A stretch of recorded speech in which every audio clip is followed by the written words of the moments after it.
Shalom Aleichem, on est dans Chazon Ovadia. Est-ce qu'on peut lire devant des excréments, Kriyat Shema, Tfila? On parle après coup. C'est-à-dire que si maintenant quelqu'un il voit que en face de lui il y a des excréments, et même qu'il n'y a pas d'odeur, c'est-à-dire que c'est assour de faire ni Kriyat Shema ni de faire la Tfila. Assour likro Kriyat Shema ou levarech ou lilmod Torah bimkom sheyesh sham tzoat adam. C'est assour de commencer de faire la tfila, de faire la bracha, d'étudier la Torah. Quand maintenant on parle des excréments de hommes. Après on verra Bezat Hashem au niveau des excréments de chiens. Il faut s'écarter de l'odeur. Avec des excréments de chiens, quand ils sont un peu secs, alors il n'y a aucun problème. Mais là, on parle des excréments d'un homme. Vaya mahanecha kadosh, ton camp il doit être kadosh. Vafilu ena bebet akise, même si y a pas, c'est pas dans les toilettes. Et la stam, c'est par exemple des excréments d'un petit. Faut savoir, un excrément d'un petit, tant qu'il n'a pas mangé du blé, céréales, tout ce que 5 céréales, alors c'est pas assourd. S'il lait de sa mère, il n'y a aucun problème. Aval, on parle rien de s'écarter de l'odeur. Aval, si par exemple, ces excréments d'un petit qu'il a même 6 mois, et on lui donne des céréales, c'est quoi ça? Hita. Si c'est de la hita, c'est de l'orge, ou par exemple du blé, un des 5 céréales, le vadaï que ces excréments, c'est assourd si tu les vois, c'est assourd de prier ou d'étudier la Torah devant. Okay? Mais si maintenant c'est des toilettes en elles-mêmes, même s'il n'y a pas des excréments, c'est assourd. Si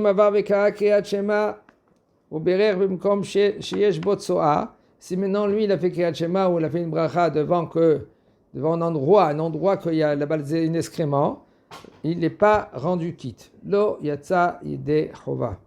Chayav l'arzor velikrot Kriyat Shema velevarech. Il doit répéter et de refaire la bracha et de faire Kriyat Shema. Et chosim la sot sham mitzvah afilu belo bracha. Il y en a qui interdit de faire une mitzvah même sans bracha. Kegon litol lulav ou litkwa beshofar vekayotse bazeh. Ou de faire netilat lulav par exemple. Pourquoi? Parce que c'est pas pur là-bas, il y a des excréments. Il y en a qui disent après, il n'y a pas le choix, il doit faire maintenant netilat lulav. Il doit faire netilat lulav. La bracha, c'est sûr qu'il ne va pas faire la bracha. Il se trouve par exemple en prison. Il se trouve en prison, il est obligé de faire netilat lulav. Il fait netilat lulav, mais ça sent mauvais. Parce que les toilettes, bon, aujourd'hui c'est moins, parce que ça dépend de quelle sorte de prison que c'est. Bon, si maintenant il est dans un endroit que ça sent mauvais, c'est sûr qu'il ne peut pas faire. Aval, il faut qu'il s'écarte un peu de l'odeur, et il peut faire netilat lulav sans bracha. Okay? Ve'im haïta tsoa. Si maintenant la tsoa c'est l'excrément, ils étaient devant lui, il faut qu'il s'écarte de cet excrément kimlo enav. Tant qu'il la voit, il ne peut pas faire ni Kriyat Shema ni étudier. Même que c'est 100 mètres, tu vois, assaut. Il faut qu'il s'écarte de fait que lui qui ne voit pas. Et s'il n'a pas fait ainsi, il faut qu'il répète Kriyat Shema et les brachot. Si maintenant l'excrément il était derrière lui, alors là il n'y a pas d'odeur, il faut qu'il s'écarte de cela 4 amot, 2 mètres. Pas besoin maintenant Milo Enav. Regardez, devant, si c'est même 50 mètres, tu vois l'excrément, tu ne peux pas. Derrière toi, tu ne vois pas l'excrément. Mais il faut que tu t'écartes 4 amot ou jusqu'à l'odeur qui part. Par exemple, si tu as 2 mètres de l'excrément, le petit, il a fait là-bas derrière. Tu sais qu'il a fait là-bas. Et non, tu te trouves, tu vas commencer à faire Kriyat Shema et la Hamida. Tu peux pas maintenant. Si tu es au milieu de la Hamida, tu dois t'arrêter. Tu ne peux pas continuer. Le temps qu'ils vont nettoyer. Ah bah si c'est derrière, tu sens pas. Tu sais qu'il a fait. Il dit papa, il est parti. Mais non, toi, qu'est-ce que tu dois faire? Tu dois faire la Hamida, continuer la Hamida, oui ou non? Ça dépend. Qu'est-ce que tu dois sentir? Tu sens? Ça sent pas? Continue ta Hamida. Et sinon, ça sent? Tu ne peux pas continuer la Hamida. Si maintenant ta femme, elle va tout de suite, elle va nettoyer, d'accord. Sinon, qu'est-ce que tu fais? Tu vas ailleurs. Tu continues. Tu vas vers le balcon et là-bas tu fais ta tefila. Et là tu sens rien du tout, Ken, en condition que tu sens rien du tout. Et c'est derrière toi. ויקרא קריאת שמע ויתפלל ואם יש שם ריח מן הצואה יתרחק 4 אמות ממקום שקלה הריח. ואם הייתה הצואה מן הצדדים, et si maintenant l'excrément est de côté, אם אינה נראית ממש והוא רחוק ממנה 4 אמות רשאי להקל. Si maintenant l'excrément il est de côté, à droite ou à gauche, il ne voit pas. Ça veut dire il regarde devant et il est comme ça. Il regarde. S'il regarde, il tourne la tête, il la voit. Alors, si maintenant il est comme ça, il ne voit pas de côté, il ne la voit pas, il peut continuer à faire Kriyat Shema et la Hamida.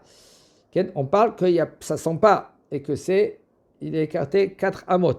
Si c'est à côté, on parle à côté ici, c'est pas en face, c'est à côté. Là, tu vois. Là, tourne la tête et tu fais la Hamida. Et des fois, tu n'as pas le choix. Tu dois maintenant être devant Jérusalem.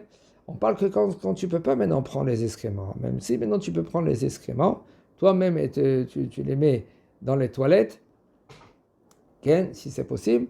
Tu ne peux pas rentrer dans les toilettes avec les tefilines. Par exemple, quelqu'un il est avec les tefilines. Mais si tu n'as pas le choix, tu dois t'occuper d'enlever ces excréments-là et de s'occuper de cela.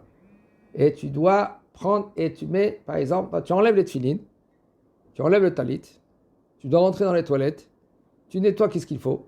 Après, tu te laves les mains, tu remets talit et tefilines sans bracha. Si maintenant, ça dépend où tu te trouves. Si tu te trouves dans le Kriyat Shema, d'accord, mais si tu te trouves par exemple à la Hamida et ça sent mauvais dans la maison, tu ne peux pas continuer à faire la tefila. Qu'est-ce que tu fais? Tu enlèves ta laitée de filine, tu t'occupes maintenant, par exemple, tu fais babysitter. Maman, elle a été travailler. Qu'est-ce que tu fais? Tu nettoies le petit. Tu nettoies l'endroit.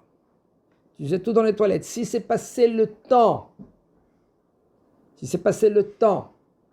de terminer toute la Hamida, ça dépend combien de temps tu fais la Hamida, 10 minutes. Par exemple, toi, tu as commencé la Hamida 5 minutes. 5 minutes, c'est passé. Maintenant, tu dois encore faire 5 minutes. Si, quand tu as fait tout cela, tu as jeté dans les toilettes et tu t'es occupé, tu as nettoyé, c'est passé encore 5 minutes, tu dois refaire toute la Hamida. Alors, mais si c'est passé 5 minutes, qu'est-ce que tu dois faire?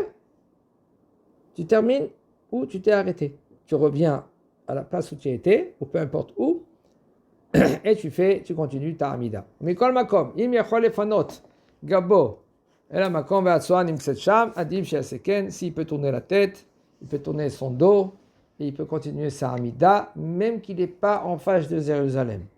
Et qu'Aven Libo, il pense maintenant avec son cœur qu'il veut être devant Jérusalem, et ça va, Chazak Baruch.